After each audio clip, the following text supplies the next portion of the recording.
അല്ല, ശ്യാമിലിയെ കാണാനും വിവരങ്ങൾ ചോദിച്ചറിയാനാണ് വന്നത്. ഇപ്പൊ കണ്ടു. വളരെ ഗൗരവമായ ഒരു സംഭവമാണ് നമ്മുടെ നാട്ടിൽ. അതും ഒരു സീനിയർ അഭിഭാഷകൻ ജൂനിയർ അഭിഭാഷകയോട് ഈ രൂപത്തിൽ പെരുമാറി എന്നുള്ളത് അങ്ങേയറ്റം ഗൗരവതരമാണ്. പോലീസ് കേസ് ചാർജ് ചെയ്ത് നടപടികൾ ആരംഭിച്ചു കഴിഞ്ഞിട്ടുണ്ട്. എന്നാൽ റോഷൽ മിസ്കണ്ടക്ട് കൂടി ഇതിനകത്തുണ്ട്. അത് സംബന്ധിച്ച് നമ്മുടെ നിയമപ്രകാരം നടപടികൾ സ്വീകരിക്കേണ്ടത് ബാർ കൌൺസിലാണ്.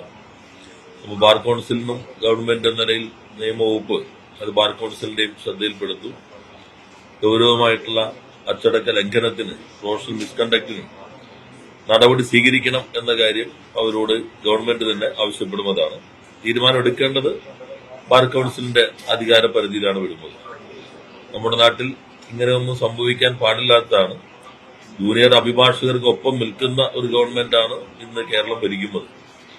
നമ്മളാണ് ഇന്ത്യയിൽ തന്നെ ആദ്യമായി ജൂനിയർ അഭിഭാഷകർക്കുള്ള അവരുടെ ആദ്യ കാലഘട്ടത്തിന്റെ ബുദ്ധിമുട്ടുകളൊക്കെ മനസ്സിലാക്കി പ്രത്യേകമായിട്ടുള്ള സ്റ്റൈപ്പൻഡ് ഉൾപ്പെടെ നൽകുന്നതിന് തീരുമാനമെടുത്ത LDF ഗവൺമെന്റാണ്.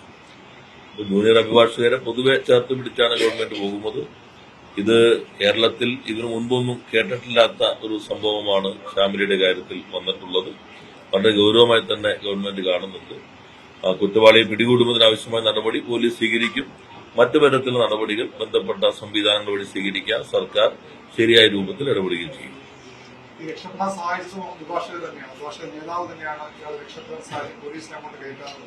അത്തരം രക്ഷപ്പെടാൻ സഹായിച്ചിട്ടുണ്ടെങ്കിൽ അവരും നിയമത്തിന്റെ പരിധിയിൽ വരണം. കാരണം കുറ്റവാളികളെ രക്ഷപ്പെടുത്താൻ ബോധപൂർവം സഹായിക്കുന്നവരും കുറ്റവാളികളായി തന്നെയാണ് നമ്മുടെ നിയമം പരിഗണിക്കുന്നത്. അങ്ങനെയുണ്ടെങ്കിൽ അത് പോലീസ് അന്വേഷിക്കേണ്ടതാണ്.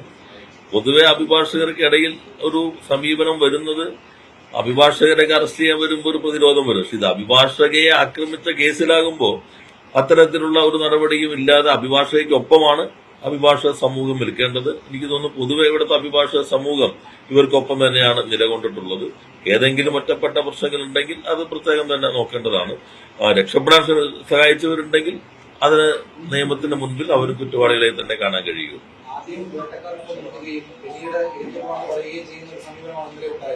അതായെങ്കിൽ ഇപ്പം ഒഴിവുള്ള പ്രതി ഇന്നലെ തന്നെ പിടികൂടാമായിരുന്നു. 2 മണിക്കൂറാണ് ആ പ്രതിയെ അവിടെ ചർച്ച ചെയ്യാൻ പറ്റില്ല എന്ന നിലപാട് കുറേയധികം അഭിഭാഷകർ തന്നെ സ്വീകരിച്ചത്.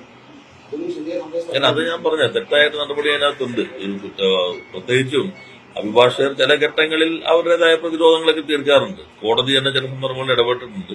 ഇവിടെ അഭിഭാഷക തന്നെയാണ്, അതൊരു വനിതാ അഭിഭാഷക ഈ രൂപത്തിൽ ആക്രമണത്തിന് വിധേയരാകുമ്പോൾ സ്വാഭാവികമായിട്ടും എല്ലാം മറന്ന് അഭിഭാഷക സമൂഹം ഇവർക്കൊപ്പമാണ് നിലയുറപ്പിക്കേണ്ടത്. അല്ലാതെ നടന്നിട്ടുള്ള സംഗതികളെല്ലാം തെറ്റായ രൂപത്തിൽ തന്നെയാണ് കാണേണ്ടത്. നേരത്തെയും സമാനമായ രീതിയിൽ ശ്യാമിലി ആക്രമിക്കപ്പെട്ടിട്ടുണ്ട്. പ്രഗ്നന്റായിരുന്ന സമയത്ത് തന്നെയാണ് ഉണ്ടായിട്ടുള്ളത്. പക്ഷേ കാരണങ്ങൾ പുറത്തു പറഞ്ഞില്ല. പക്ഷെ ഇയാൾ നിരന്തര പ്രശ്നക്കാരനാണ് എന്നുള്ള ഒരുപാട് കാര്യം പുറത്തു വരികയും ചെയ്തിട്ടുണ്ട്. ഇയാൾക്കെതിരെ ബാലൻസ് മാറ്റി നിർത്താൻ അപ്പോഴത്തേക്ക് മറ്റെന്ത് നിയമങ്ങൾ സ്വീകരിക്കുക? അല്ല, പോലീസ് ഇപ്പൊ കേസ് രജിസ്റ്റർ ചെയ്തിട്ടുണ്ടല്ലോ. ജാമ്യമില്ലാത്ത വകുപ്പ് തന്നെ ചുമത്തി കേസ് രജിസ്റ്റർ ചെയ്തിട്ടുണ്ട്. കേസ് അന്വേഷണത്തിന്റെ സന്ദർഭത്തിൽ ഇപ്പോ നിങ്ങൾ പറഞ്ഞതുപോലെ വേറെ ഏതെങ്കിലും പരാതികൾ വരികയാണെങ്കിൽ ആ പരാതികൾ ഗൗരവമായി തന്നെ പോലീസ് പരിഗണിക്കും. ബാർ കൌൺസിൽ അതിന് അഡ്വക്കേറ്റ്സ് ആക്ടിനനുസരിച്ച് സാധ്യമാകാവുന്ന രൂപത്തിലുള്ള പരിശോധന നടത്തി ഉചിതമായ നടപടി സ്വീകരിക്കേണ്ടതുണ്ട്. അത് അവരോട് ആ കാര്യം അവരുടെ ശ്രദ്ധയിൽപ്പെടുത്തുകയും ചെയ്യും. ഈ ജൂനിയർ അഭിഭാഷകർക്ക് സുരക്ഷിതമായി ജോലി ചെയ്യാൻ കഴിയാത്ത ഒരു പ്രശ്നമുണ്ടോ ഇത്തരം സീനിയർ അഭിഭാഷകർക്ക് കീഴിൽ? അതിലെന്തെങ്കിലും നിയമവകുപ്പ് ബാർ കൌൺസിലിനോട് എന്തെങ്കിലും കാര്യം ആവശ്യപ്പെടും? അല്ല, അഭിഭാഷകർ ഞങ്ങളോട് ഇപ്പോ എറണാകുളത്ത് ചേർന്ന സർക്കാരിന്റെ വാർഷികത്തോടനുബന്ധിച്ചുള്ള മുഖാമുഖത്തിൽ അഭിഭാഷകർ ആവശ്യപ്പെട്ടത് അഭിഭാഷകർക്ക് നേരെ നടക്കുന്ന ആക്രമണങ്ങളിൽ നിന്ന് അവർക്ക് സംരക്ഷണം നൽകാൻ കഴിയുന്ന നിയമം ചില സംസ്ഥാനങ്ങളിൽ പാസാക്കിയിട്ടുണ്ട്. സമാനമായ നിയമം കേരളത്തിലും പാസാക്കേണ്ടതുണ്ട് എന്നാണ് അവിടെ വന്നൊരഭിപ്രായം. അപ്പൊ ഞങ്ങൾ പറഞ്ഞ അതെല്ലാം നമുക്ക് മറ്റു സംസ്ഥാനങ്ങളിൽ എന്താണ് ചെയ്യുന്നതെന്ന് പരിശോധിക്കാം, എന്നിട്ട് ഉചിതമായ കാര്യങ്ങൾ ചെയ്യാമെന്നാണ് മുഖ്യമന്ത്രിയും അവിടെ മറുപടി പറഞ്ഞത്. ഇത് വേറെ സംഗതിയാണ്. അഭിഭാഷകർക്ക് നേരെ അഭിഭാഷകർ തന്നെ, അതും ജൂനിയർ അഭിഭാഷകർക്ക് നേരെ സീനിയർ അഭിഭാഷകരുടെ ഭാഗത്തുണ്ടാകുന്നു. ഇത് പക്ഷെ പൊതുവായ പ്രശ്നമല്ല, ഇത് പക്ഷെ വളരെ ഗൗരവമായതാണ്.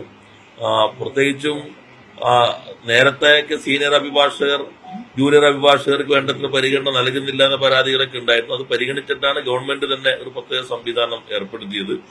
സീനിയർ അഭിഭാഷകർക്ക് നേരെ ഇത്തരത്തിൽ വരുന്ന പ്രശ്നങ്ങൾ അതും ബാർ കൗൺസിലിനോട് അത് പരിശോധിക്കാനും അതിനകത്ത് എന്തെങ്കിലും മാർഗനിർദ്ദേശങ്ങൾ ബാർ കൗൺസിൽ പുറപ്പെടുവിക്കേണ്ടതുണ്ടോ എന്ന കാര്യം അവരോട് പരിശോധിക്കാനും ആവശ്യപ്പെടാവുന്നതാണ്. കോടതികളിൽ സ്ത്രീകൾക്കെതിരായ അതിക്രമങ്ങൾ തടയാൻ അങ്ങനെ ഒരു കമ്മിറ്റി അത് കോടതികളിലും ഇത്തരം സ്ഥലങ്ങളിലൊക്കെ വേണ്ടേ? അങ്ങനെ എന്തെങ്കിലും ഒരു നിർദ്ദേശം ഒരു കമ്മിറ്റി ഉണ്ടോ? അല്ലെങ്കിൽ അങ്ങനെ ഇല്ല എന്നാണ് പറയുന്നത്. അങ്ങനെ എല്ലാ സ്ഥലങ്ങളിലും സർക്കാർ ഓഫീസുകളിലാണ് ഇന്റേണൽ കമ്മിറ്റികൾ വരുന്നത്.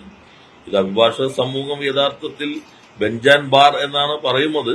അതിന്റെ ഭാഗമായിട്ട് ഇനിയിപ്പോൾ ഉള്ള സംവിധാനങ്ങൾ കൂടാതെ പ്രത്യേകിച്ച് എന്തെങ്കിലും വേണോ എന്നുള്ളത് പരിശോധിക്കണം നമുക്ക്.